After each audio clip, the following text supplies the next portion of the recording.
Bonjour à tous. Nous avons débuté hier une courte série de 3 méditations sur le jugement dernier, tel qu'il se trouve décrit dans l'Évangile selon Matthieu au chapitre 25.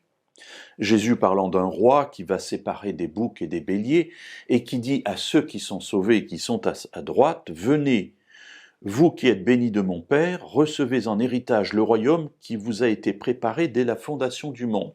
Car j'ai eu faim, et vous m'avez donné à manger. » Alors, le récit continue.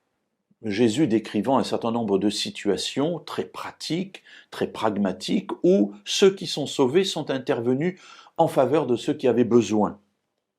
Alors, j'ai eu faim, vous m'avez donné à manger.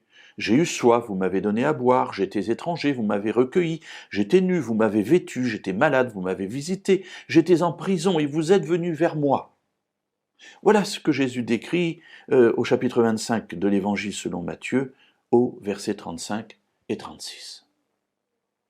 Alors peut-être une première chose que l'on peut mentionner, qu'on avait dit hier déjà, c'est que les éléments qui permettent de décrire ceux qui sont sauvés, de déterminer ceux qui sont sauvés de ceux qui sont perdus, bien, sont des éléments très pratiques. Qu'est-ce que vous avez fait pour les autres?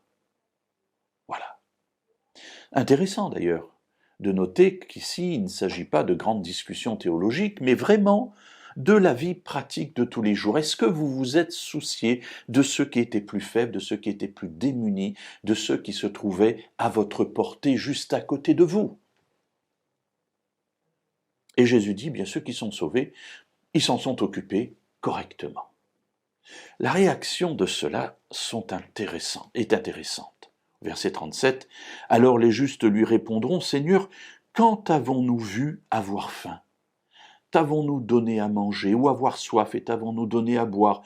Quand avons-nous vu étranger, t'avons-nous recueilli, ou nu, t'avons-nous vêtu, malade, ou en prison, et sommes allés vers toi? » Mes amis, c'est intéressant de voir qu'ici, ceux qui ont fait ces choses ne s'en sont même pas rendus compte.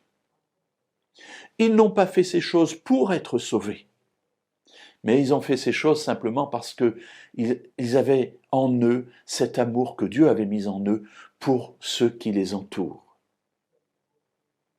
Si nous voulons savoir si nous nous trouvons à droite ou à gauche, si nous nous trouvons du côté de ceux qui sont sauvés ou de ceux qui sont perdus, il y a un moyen très simple de le savoir.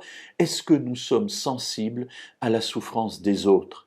Pas sensibles dans notre tête, mes amis, mais sensibles dans nos actes.